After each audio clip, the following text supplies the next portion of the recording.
여러분, 시편 103편은 내 영혼아 여호와를 송축하라 그렇게 시작하고 또 그렇게 끝나요. 104편도 똑같습니다.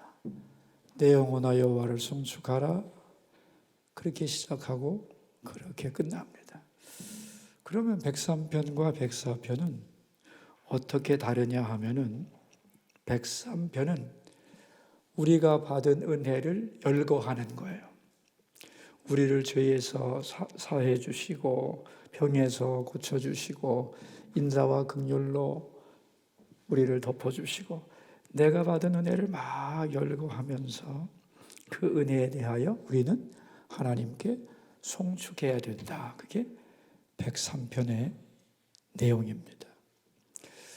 우리가 송축한다는 말, 오늘 찬송에서도 송축이라는 말이 나왔는데 이 송축이라는 말은 히브리어로 바라크라는 말인데 축복한다는 뜻이에요. 축복한다, 축하한다, 기쁘게 해드린다 그런 뜻이에요. 그러니까 근본적으로는 인간이 하나님을 어떻게 축복해요? 말이 안 되잖아요. 그런데 하나님의 은혜를 우리가 받고 살 수밖에 없는 연약한 존재지만 너무 많은 은혜를 받고 나면 뭔가 하나님께 드리고 싶은 게 있는 거예요. 그 드리고 싶은 마음이 간절할 때 하는 말이 송축, 이 바라크라는 말이에요.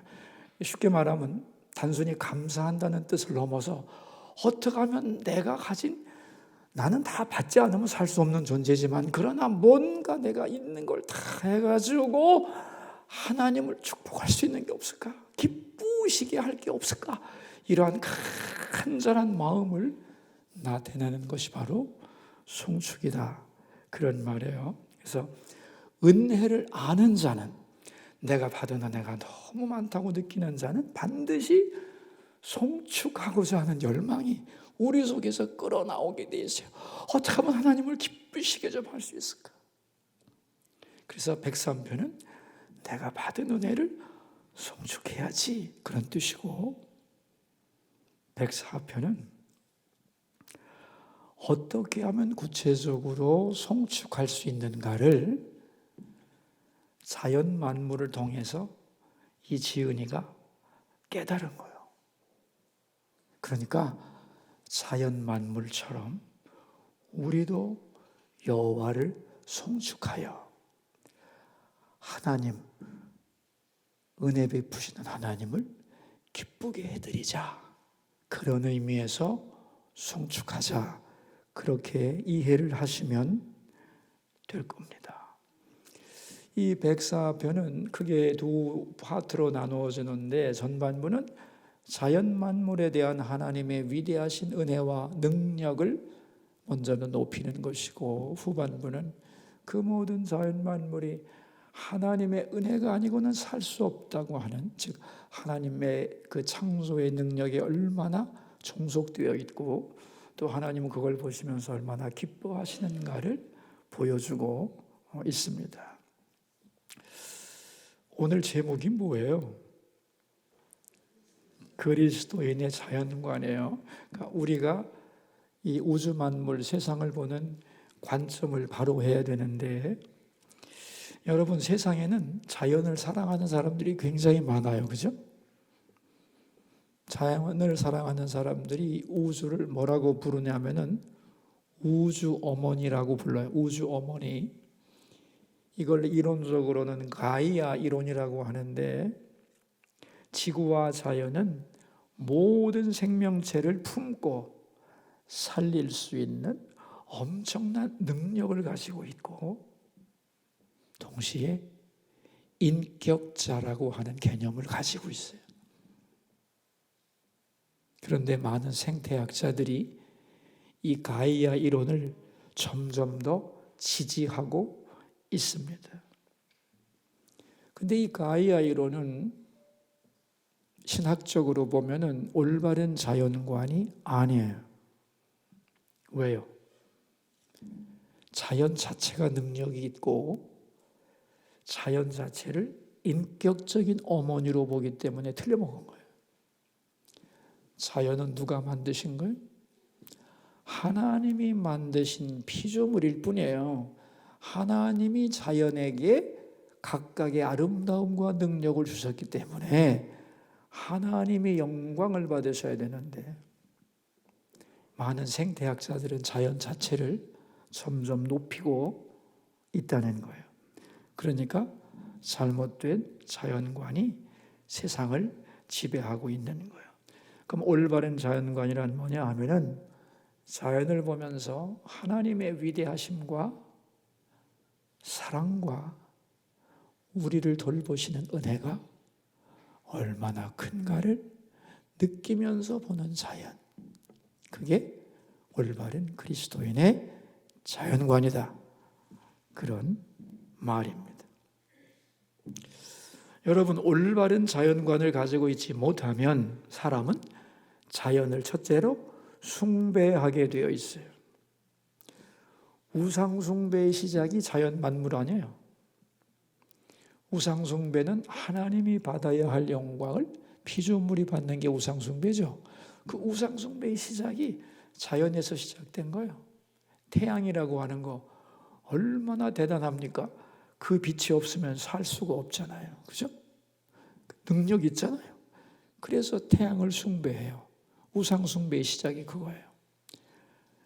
엄청난 힘을 가진 짐승을 숭배하고, 이게 다 뭐예요?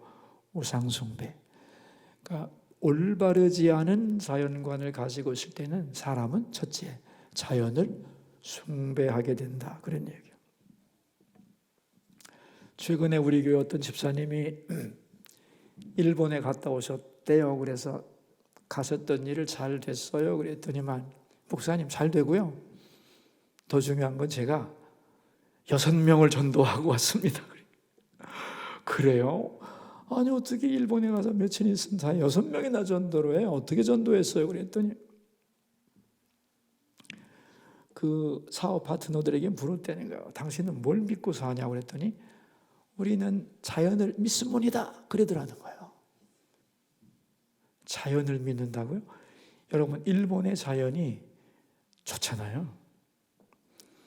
그래서 이렇게 말했다는 거예요. 자연은 저절로 생긴 게 아니고 하나님이 만든 겁니다. 그리고 당신도 하나님이 만드셨습니다. 그랬더니 깜짝 놀라더라는 거예요. 하나님이 모든 걸 만드셨을 때는 그 속에 하나님의 계획이 들어있고 창조의 원리가 있는 겁니다. 그렇게 우리도 살아야만 하고, 그렇게 살 때 지혜로워지고, 그렇게 살 때 행복하고 제대로 살 수 있습니다. 그러면서 전도를 했다는 거예요. 그러면서 저보고 하는 말이, 목사님, 그렇게 아름다운 자연 속에서 살면서 어떻게 그 자연을 만드신 하나님을 저렇게 모르고 살 수 있을까? 참 불쌍했습니다. 그렇게 얘기를 하는 거예요. 올바른 자연관을 가지고 있지 않으면 사람은 자연을 첫째 숭배한다.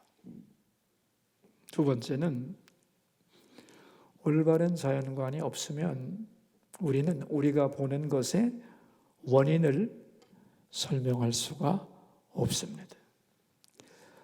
지나다니는 저기 강아지하고 나하고 존재론적으로 다른 게 뭐가 있어요? 저기 있는 고양이와 여기 있는 꽃과 나는 존재론적으로 차이가 있어요, 없어요?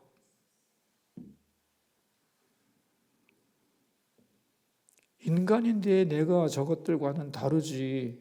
네가 인간이라고 뭐가 달라? 천부인권이 있거든. 하나님이 인간에게 주신, 하나님의 형상으로 지으신 인간에게 주신 천부인권서를 믿으면 간단하게 해결이 되는데, 하나님을 부정해. 그럼 하나님이 인간에게 주신 특권, 인권에 대한 근거가 없어져. 아시겠어요? 지금 미국 대법원에서 고민하는 것 중에 하나가 그거예요. 인권과 동물권의 차이가 뭐냐? 천부인권 사상을 부정하고 나면요, 여러분, 보이는 모든 자연 피조물과 한 그루의 소나무와 나와 존재론적 차이가 없어져요. 보이는 것의 원인과 등급을 매길 수가 없어요. 하나님이 우리를 하나님 형상으로 창조하시고 생육하고 번성하고 땅에 충만하여 이 땅을 다스리라 라고 하는 그 권세를 주셨기 때문에 우리가 인간으로서 만물의 영장으로서 다스려가는 건데, 하나님을 인정하고 나 인정하지 않으면 그 시스템, 그 체계가 없어지는 거예요. 여러분 아실 겁니다. 한 20년 전에 경부 고속철도를 만드는데 거기 경남 양산 천성산이라고, 천성산 터널을 뚫는데 그 소송 걸렸잖아요. 천성산 터널 소송 중단 공사를 했어요. 원고가 누구냐면 도룡령과 그의 친구들이란 단체였어요. 한국철도시설공단을 피고로 해서 소송을 벌였는데, 터널 공사로 인하여 천성산 부근에 있는 동식물이 피해를 보니까 공사 중단하라 하면서 그 동식물의 대표로 도룡령을 원고에 집어넣었어요. 도룡령이 뭔지 알죠? 개구리 비슷하고 도마뱀 비스무리한 거예요. 그게 말이요, 원고가 됐다니까. 철도공사 우리 생존권 보장해, 이래가지고요 재판이 벌린 거예요. 내가 알기엔 한 4년 걸렸을 거예요. 그 공사 중단 때문에 얼마나 많은 피해와 비용이 들어갔는지 몰라요.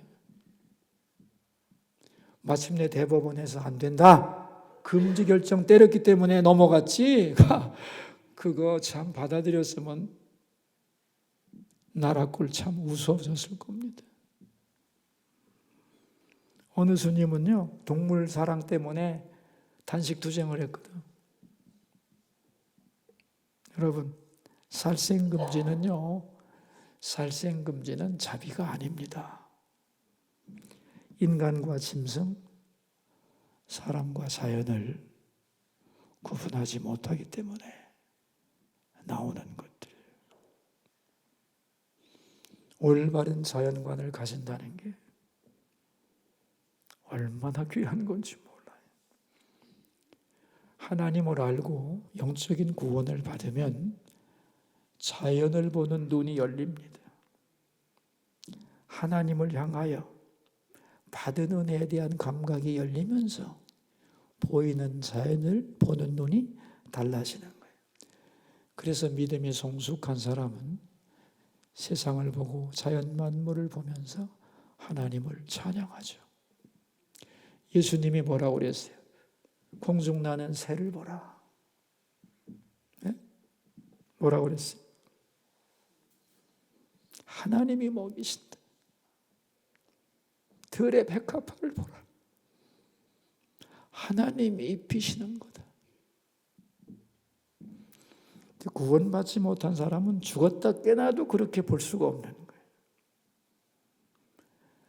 하나님이 만드신 자연을 보면서도 하나님의 사람들이 보는 눈과는 전혀 다른 각도에서 자연을 바라보고 숭배하게 되는 거예요. 오늘 본문은 내용이 참 깊어요. 길기도 하고.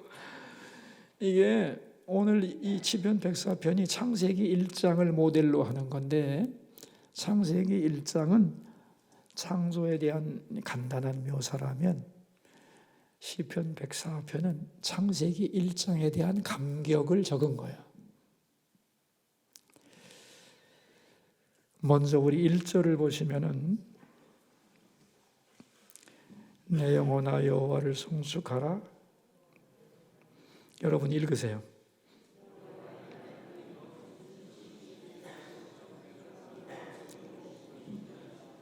여호와는 심히 위대하시다 그랬어요. 왜 위대하시다 그랬냐? 창조주의 위대함을 말하는 거예요. 2절에 보면은 첫째 날의 창조에 대해서 나와요. 2절.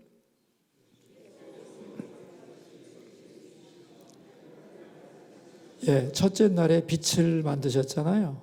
그죠? 그 빛을 보고 뭐라고 그랬어요? 하나님의 옷이라고 그랬어요. 왕의 옷이다 그랬어요. 하나님은 빛을 입으셨다. 기가 막힌 표현이죠. 둘째 날에는 하나님이 뭘 만드셨죠?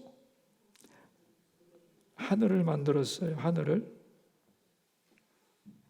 2절에 보시면 하늘을 휘장같이 치시며 그랬어요. 자, 왕의 옷에 대해서 말했는데 빛을 뭐라고 그랬냐면 하나님의 옷이라고 그랬고, 그 다음에는 왕이 사는 궁전을 뭐라고 그랬느냐? 하늘이라고 그랬어요. 여기 하늘을 휘장같이 치시며, 우리가 보이는 파란 하늘은 하늘이 아니에요. 사실은 하늘은 안 보이는 거지. 하나님이 계신 곳은. 저 파란 하늘은 뭐냐면 휘장이라는 거. 휘장, 커튼. 예를 들면 왕이 딱 계시는데 왕이 계시는 걸 까놓고 봅니까? 딱 덮어놨지. 커튼으로 이렇게 가려놨잖아요. 근데 파란 하늘을 휘장처럼 쫙 펼치면 그 위로 하나님의 집, 궁전이 있다. 이렇게 보고 있는 거예요, 지금.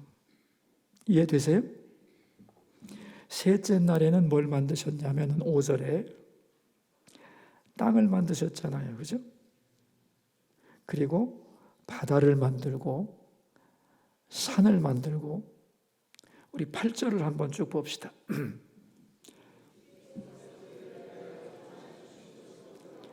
산은 오르고 골짜기는 내려갔나이다. 산은 오르고 골짜기는 내려갔다. 이런 얘기입니다. 지금 제가 다 안 읽었는데 목이 아파서. 땅이 있었고 땅을 물로 덮고 있었는데 그 물 밑에 있던 산이 위로 솟아올랐다. 지각 변동을 이렇게 표현하고 있는 거예요. 그러면서 자, 산이 이제 바닷속에서부터 올라왔잖아요. 그죠? 그런데 그 높이 올라온 산 꼭대기에 하나님은 샘을 주셨다는 거예요. 10절이 바로 그런 얘기죠. 여호와께서 샘을 골짜기에서 솟아나게 하시고 산 사이에 흐르게 하셨다. 여러분, 산에 가면 말이죠, 계곡물이 흐르잖아요. 위에서 아래로 흐르죠. 그죠? 그런데 이상한 것은 맨 꼭대기에는 또 샘이 있어. 호수가 있잖아요. 그죠? 그러니까 겉으로 볼 때는 물이 위에서 아래로 내려오지만 땅 속에서는 아래서부터 위로 솟아요.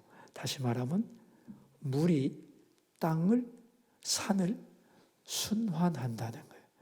생명의 순환이라는 거예요, 이게. 근데 왜 순환을 시키냐 하면은 11절을 보세요. 11절. 왜 하나님이 산에 샘을 주셨어요?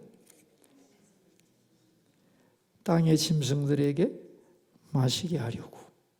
14절 보세요. 14절.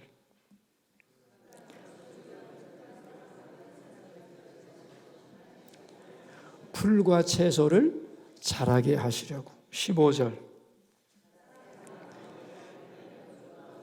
인간에게 양식을 공급하시려고.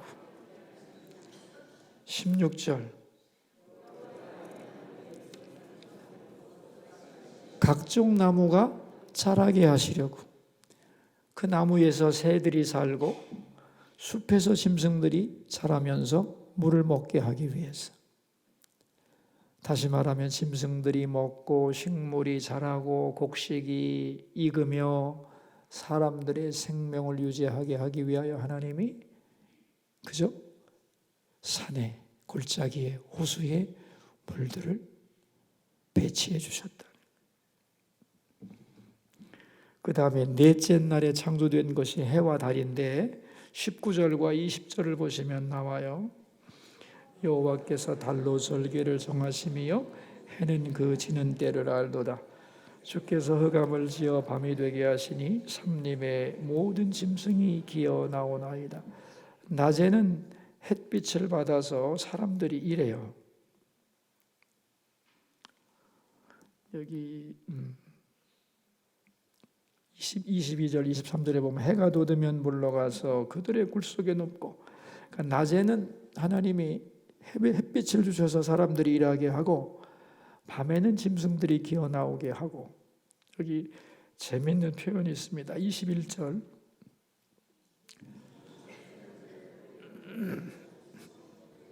젊은 사자들은 뭐 한대요? 젊은 사자들이 으흥 하면서 이제 하늘을 보고 포효하는데 그게 뭐 하는 거래요? 하나님께 먹이를 구하는 거래요. 저는 어릴 때 외갓집에 갔는데 학교 다니기 전이라고 저는 생각해요. 우리 외할아버지하고 손을 잡고 길거리를 가는데 큰 개가 하늘을 보고 활활활활 짖었어요. 할아버지 저 개가 왜 짖어요? 그랬더니 할아버지 하는 말씀, 기도하는 거다 그랬어요. 기도요? 그래. 근데 이제 다른 사람들이 인사를 하느라고 내가 그걸 못 물어보고 참 우리 할아버지가 이상한 말씀을 하셨다 이렇게 생각했어요. 우리 외할아버지가 목사님이셨거든. 아무리 목사님이라도 그렇지. 성경에 나와. 내가 신학생 때 알았어요, 이건. 그죠? 사자가 하늘 보고 포효하는 걸 뭐라고 그랬어요? 하나님께 먹을 거 구하는 거라고 그랬어요. 우리 할아버지가 성경을 참 많이 보셨구나. 제가 그때 깨달았어요. 아, 할아버지 말씀이 틀린 게 없네. 해와 달 얘기했죠. 이제는 다섯째 날로 넘어가서 25절 보시면은 바다 얘기가 나와요. 그죠? 그 속에는 많은 생물들이 산다는 거예요. 그 다음에 여섯째 날에는 빨리 갑시다. 인간을 만드시고 일곱째 날에는 안식하시고, 그죠? 그날에 인간이 할 일이 뭐냐? 33절과 34절. 내가 평생토록 여호와께 노래하며 내가 살아있는 동안 내 하나님을 찬양하리로다. 나의 기도를 기쁘게 여기시기를 바라나니 나는 여호와로 말미암아 즐거워하리로다. 여러분, 하나님의 창조를 보면서 우리가 해야 할 일이 뭐래요? 하나님을 평생토록 노래하며 살아있는 동안 하나님을 찬양하는 거다. 그 자연 속에 살면서. 그리고 진정한 창조. 이걸 신학적으로는 재창조라고 그러는데 창조의 하이라이트는 인간 영혼의 재창조는 뭐냐? 35절이에요. 죄인들을 땅에서 소멸하시며 악인들을 다시 잊지 못하게 하시며 내 영혼아 여호와를 송축하라. 영혼을 구원하는 일이에요. 이렇게 해서 백사편은 창조의 일주일을 얘기하면서 인간을 구원하는 하나님의 은혜, 만물 속에 나타난 하나님의 은혜가 너무너무 놀랍고 귀하다는 거예요. 그러면서 자연은 절대로 스스로 생긴 것이 아니다. 자연이란 뜻이 뭐예요? 자연.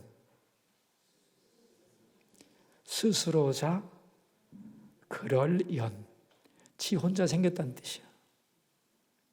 근데 자연은 절대로 자연이 아니라 자연의 반대는 한자로 사연입니다. 그렇게 하도록 만드는 것, 그게 사연이에요. 하나님이 만든 거라는 거예요. 아멘이죠? 하나님의 작품이며 활동 무대.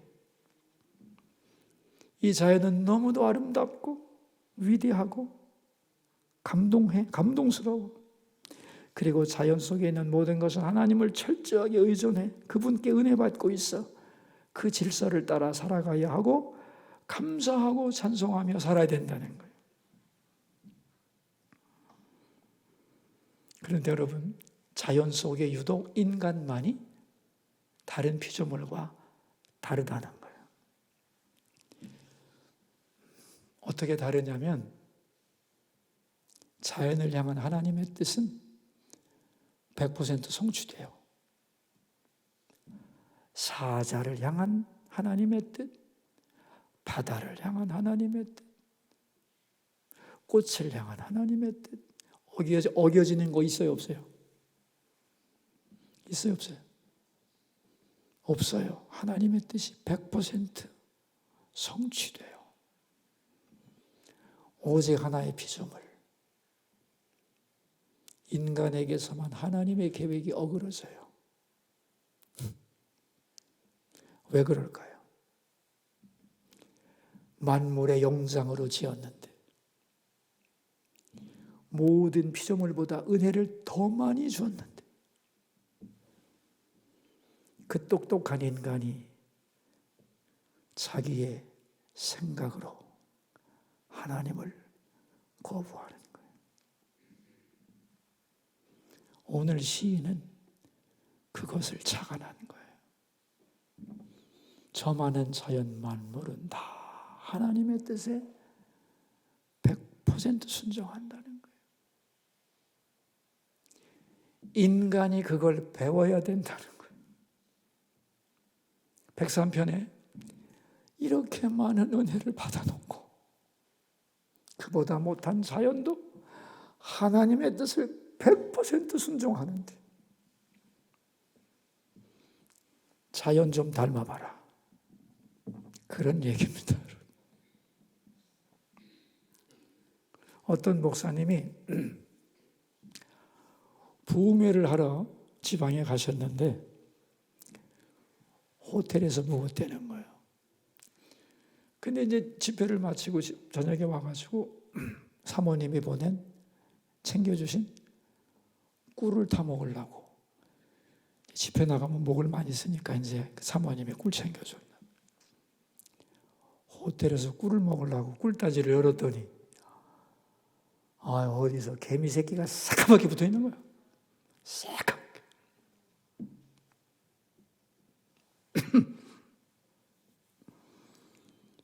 이걸 어떡하지? 이걸 다 그냥 어떻게 떨어버려야 될 텐데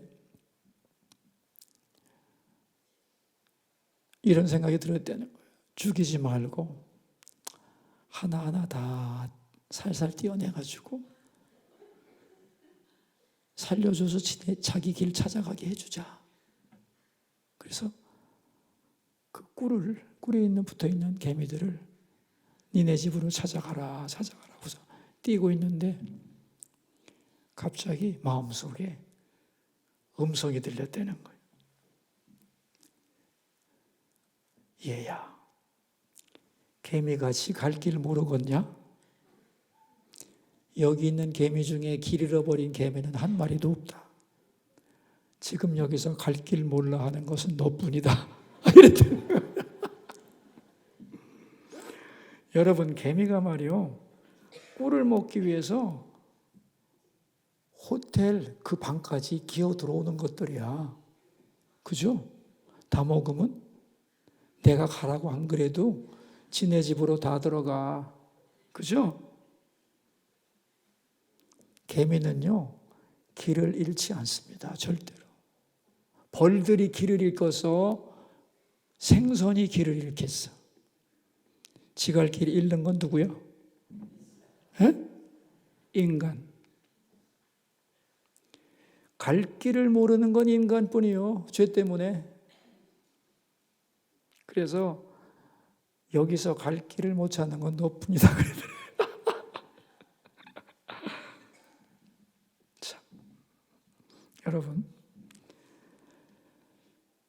바라크라고 하는 게, 송축이라는 게 기쁘시게 하는 거라고 그랬잖아요. 언제 하나님이 기뻐하시느냐? 31절을 보세요. 언제 기뻐하시는가? 여호와는 자신께서 행하시는 일들로 말미암아 즐거워하시리로다. 자연 만물을 다스리시는데 자연 만물이 하나님 뜻대로 움직여질 때 하나님은 기뻐하신다는 뜻 아니에요, 이게? 그러니까 사자나 개미나 산이나 다 하나님의 뜻대로 움직이는 걸 보고 하나님은 기뻐하신다는 거예요. 오직 사람이 하나님을 거역하는 걸 슬퍼하시는 거예요. 제가 글쎄 한 2, 3년 된 것 같네요. 저기 대모산을 가을에 올라가는데 그날따라 너무 이쁜 거야. 이 산이 가을에 단풍이 들어서. 야, 너무 좋다 이거. 왜 이렇게 못 올라왔나 하다가 어떤 생각이 들었냐면은 이런 생각이 내 마음속에 들어왔어요. 저 나무는 때가 되면 저렇게 예쁘고 아름답게 물드는데 나는 하나님 보시기에 내 나이만큼 예쁜 물이 들었을까? 그런 생각을 했어요. 나무만도 못하지 않나? 그런 생각을 했어요.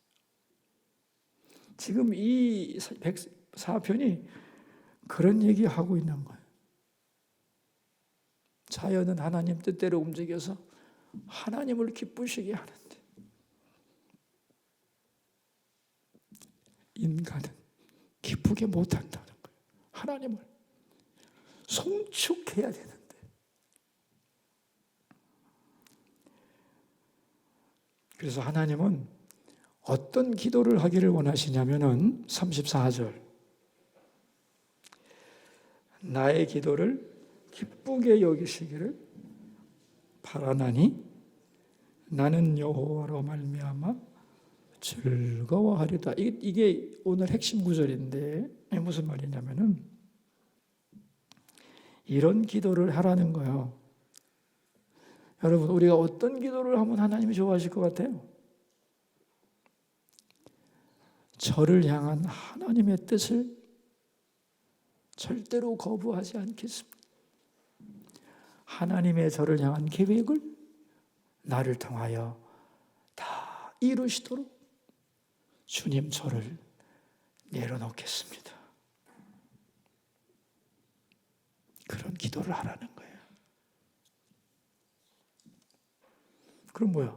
나를 다 내려놓으면 나는 뭐가 되는 거야? 34절 하반절에 나오죠. 나는 누구로? 여호와로 말미암아 즐거워하면 되는 거예요. 그러니까 인간이 말이요. 내 고집대로 내 하고 싶은 거 다 해서 하나님을 기쁘시게 하는 게 아니고 그러면은 하나님을 기쁘시게 못해. 인간이라고 하는 이 죄 많은 약한 인간이 다 하나님 뜻 어그러뜨려.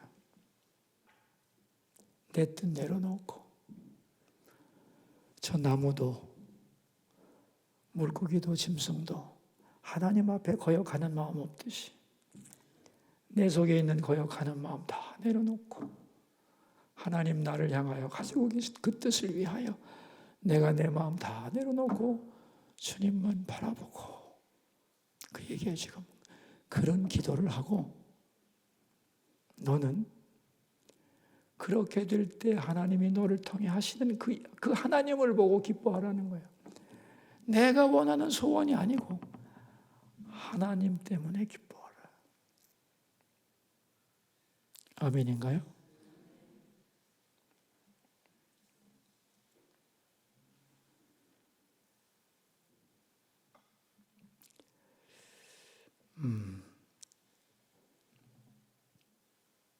우리도 시편 104편에 지은이가 본 자연을 보면서 이런 생각 안 했죠. 그죠? 이제는 자연 속에 나타난 하나님의 뜻을 읽을 수 있어야 되는 거예요. 그럼 어떻게 하면 자연 속에 나타난 하나님의 뜻을 읽을 수 있느냐 하면은 우리 마음속에 하나님이 들어오셔야 돼요. 여러분 해석이라고 하는 것은 자기 속에 있는 안경으로 바라보는 거예요. 해석은 같은 걸 보고 해석하는 게 다 다르죠. 그죠? 예를 들면 사자가 부르짖는 것을 보고 진화론자 다윈은 약육강식으로 해석했죠. 강한 짐승이 약한 짐승 잡아먹는 정글의 원리라고 생각을 한 거잖아요. 그렇게 해석한 거잖아요. 신앙도 해석이에요. 하나님 눈으로 해석하는 게 신앙이에요. 근데 오늘 시은이는 하나님께 사자가 먹을 걸 구하는 것으로 해석했잖아요. 그죠? 한 사람은 강한 짐승이 약한 짐승 잡아먹기 전에 부르는 노래라고 생각했는데, 이 엄청난 차이가 왜 나오느냐? 그 속에 네 속에 뭐가 들었느냐에 따라 달라지는 거예요. 이 눈은 똑같아요, 여러분. 미안한데 눈깔은 똑같다고. 이 마음이 달라서 해석이 틀려지는 거예요. 그럼 이 백사편의 시인은 왜 이렇게 자연을 해석했느냐? 왜 이렇게 해석했을까요? 마음에 하나님이 가득했기 때문에, 지 마음에 가득한 것으로 해석하는 거예요. 예를 들면 돈이 없다, 가난하다, 그러므로 내 인생은 실패다, 이렇게 생각하는 사람 많겠죠. 그죠? 그것도 해석이에요, 해석. 왜 이렇게 해석하냐면 이 사람 마음에는 돈밖에 없어. 그래서 모든 걸 돈으로 봐. 근데 하나님의 마음으로 꽉 차 있는 사람은 가난해도 초막이나 궁궐이나 그 어디나 하늘나라라고 노래해요. 아시겠어요? 자식 문제가 날 속썩이고 돈 문제가 속썩이고 어떤 문제가 있는데 계속 돈 얘기하는 사람은 그 마음속에 돈밖에 없다는 얘기고, 하나님의 은혜로 보는 사람은 다 은혜. 아시겠어요? 그래서 어떻게 하면 자연을 바라보며 하나님을 송축할 수 있는가? 첫째는 내 속에 있는 생각을 내려놓고 하나님을 바라봐야 돼.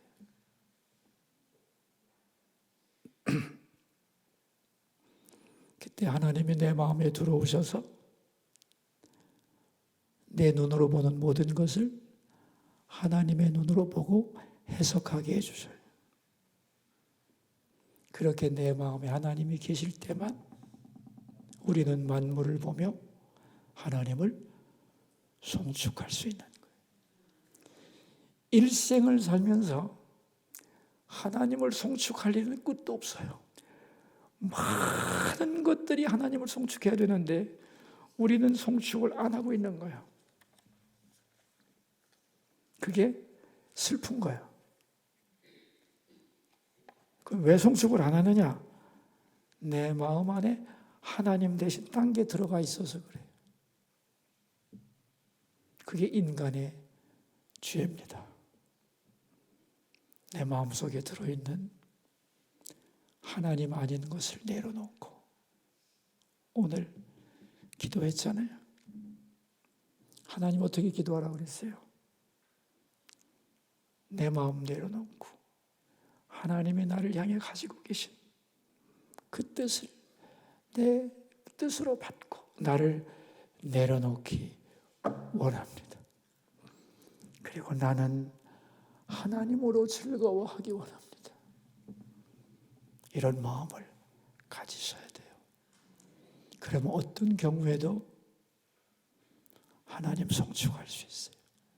이 은혜가 우리 모두에게 있기를 바랍니다. 우리 그 제목으로 기도하고 내일 실버 야외 예배 나가는 거 위해 기도하고 주기도문으로 마칩시다. 기도하겠습니다. 하나님 아버지, 받은 은혜가 얼마나 많은지 이루다 열거할 수 없는데 우리는 하나님을 송축해야 되는데 만물 중에 하나님을 송축 안 하는 것은 인간뿐입니다. 하나님 안 믿는 사람은 못하겠지만 믿는 우리도 우리 마음속에 다른 게 들어가 있으면 하나님 송축 못합니다.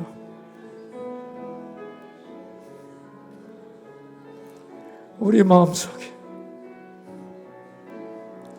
하나님이 계시기를,